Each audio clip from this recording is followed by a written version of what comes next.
The title of my presentation is Walking and Cycling During and After the COVID-19 Pandemic. I'm Hannah Younes. I work at BTC at Rutgers University. This study, the results of the studies I'm going to present are funded partially by the support of NJDOT and of the New Jersey State Policy Lab. So a bit of introduction. The onset of the pandemic led to large-scale work from home almost overnight. So early studies found that up to half of workers worked 5 days a week, and up to 80% did so at least a few days per month. So there's results from other research offer reason to believe that there will be some increase to working from home, long-lasting, and we're sort of seeing that even though there's a bit of a relapse in COVID. I just had it like 2 weeks ago, but still, we're sort of in the aftermath now. So we administered 2 surveys of New Jersey residents encompassing over 2,400 people. The surveys were administered in the winters of 2020, 2021, and 2020, 2022. So we wanted to look at the changes in active travel during COVID. So we looked at walking and cycling. And anytime we looked at those changes, we found that they were strongly associated with one particular group. And that group is the people who worked from home.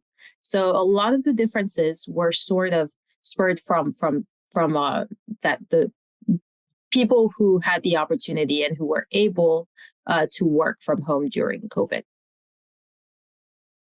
So who worked from home? Here you'll see the results of both surveys.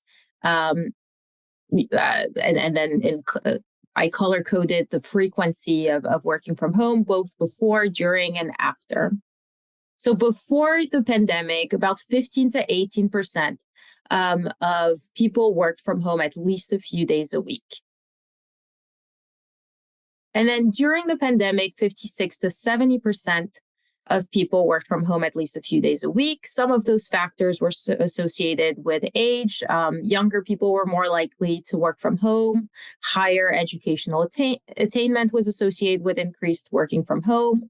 And then some of the factors, some of the attitudes towards COVID, so denying COVID, disagreeing with wearing a mask, all of these things were associated with decreased work from home.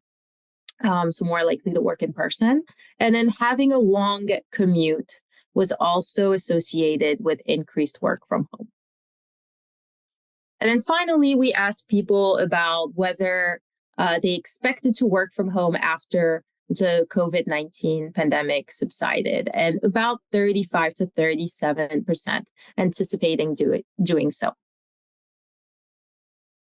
Didn't just ask people about their anticipation to work from home. We also asked them about their desire. So as I said, 35 to 37% of people expected to work from home at least some of the time, primarily more along the lines of 17%. Their desire to work from home, however, was much more different. About 50% of people desire to work from home in the future. So now going into active travel. So we analyzed walking and working from home. And I want to point out that first in the beginning, so before COVID began, we asked people about their behavior before COVID, before they started working from home. So even though it's grayed out, it says working from home. It's really the teleworkers during COVID, with that small minority of people who worked from home even before COVID. But this is all the population that is during COVID. About the same amount of people worked from home. About the same amount of people walked at least a few times a week before the pandemic started. But the real difference is with who increased walking during the pandemic.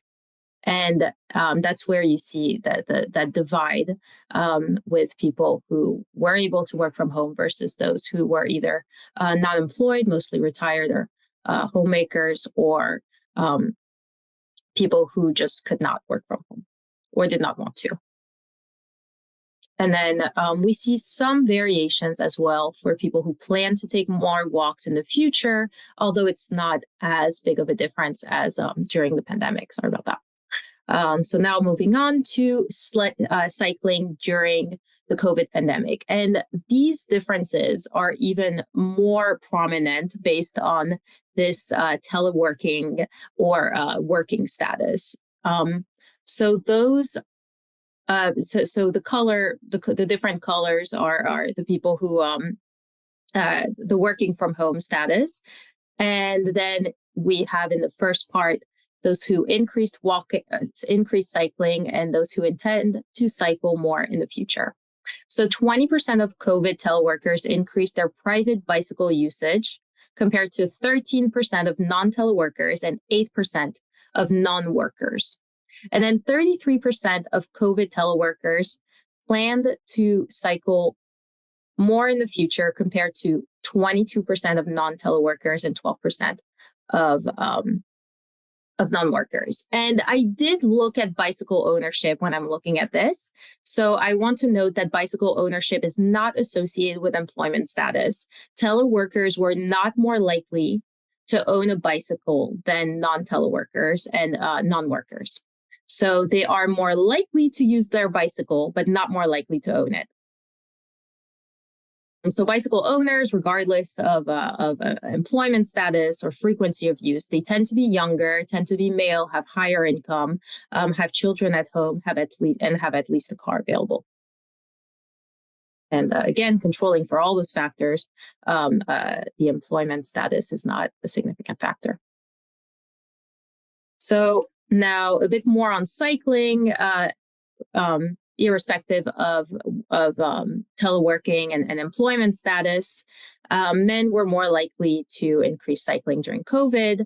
Having children at home was associated with increased cycling. And then finally, a big one here that I haven't touched on yet, but it's really important here, is that pedestrian and cyclist improvements, so like street closures, like you'll see here in New Brunswick, were associated positively with cycling. So and yet, more than 75% of worldwide street closures and other measures were not made permanent by 2021, when we were still pretty deep in COVID then.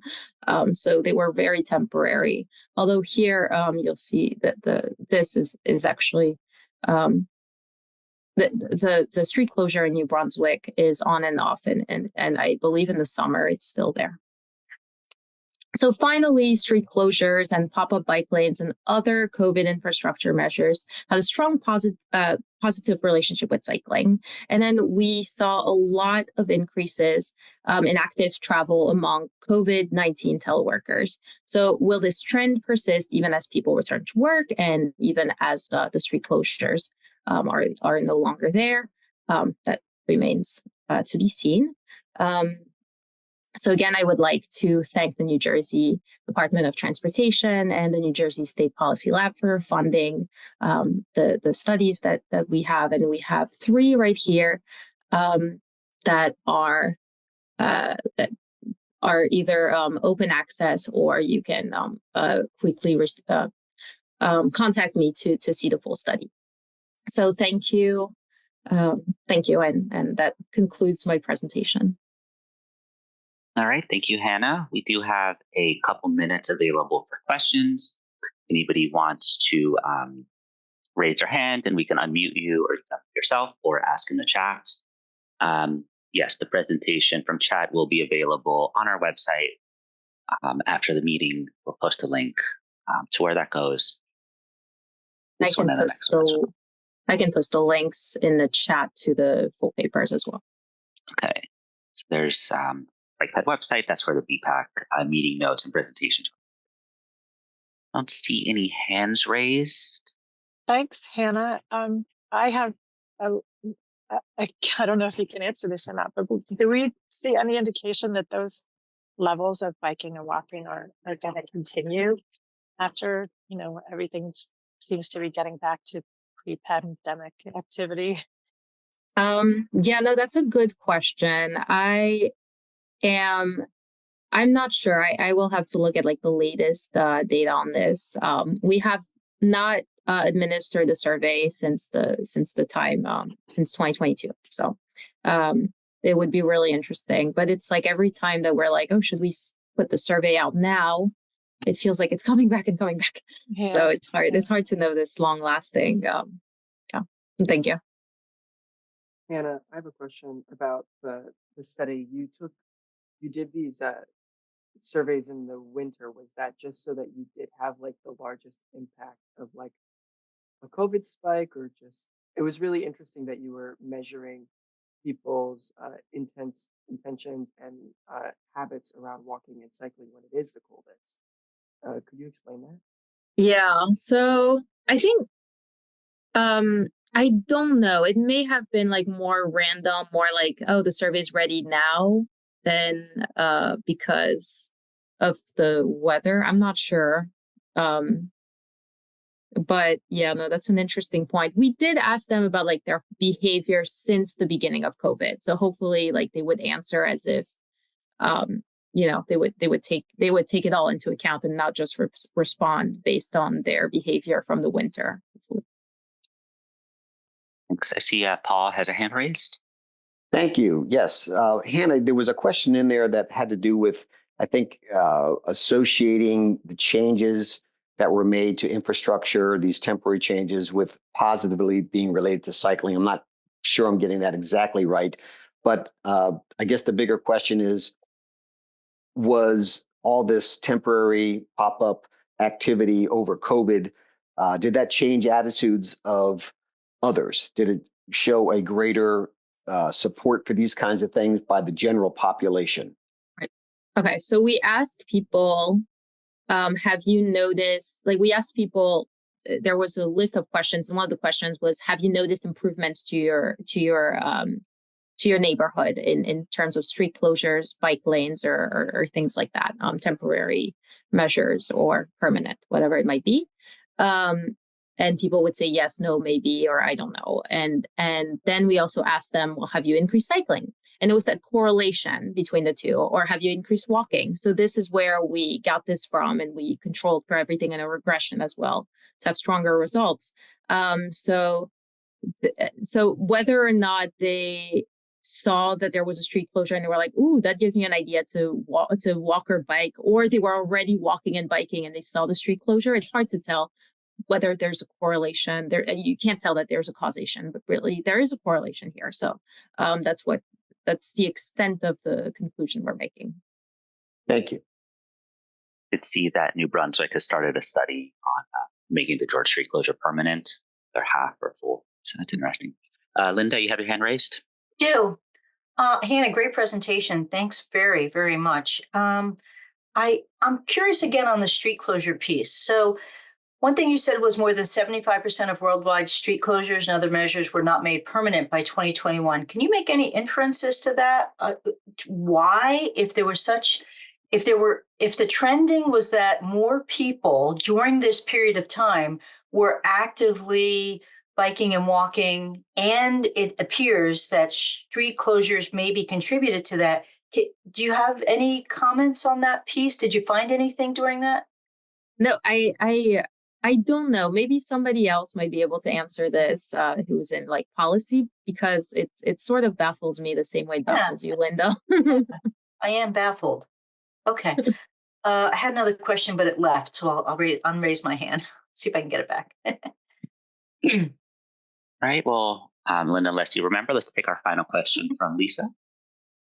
Good morning. Thank you, Hannah. That was a great presentation. I love that research. And it's, I don't know if it's available, but would you be able to share the survey questions?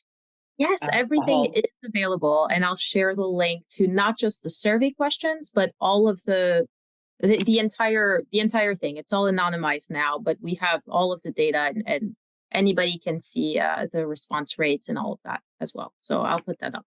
Thank you for your question. Thank you.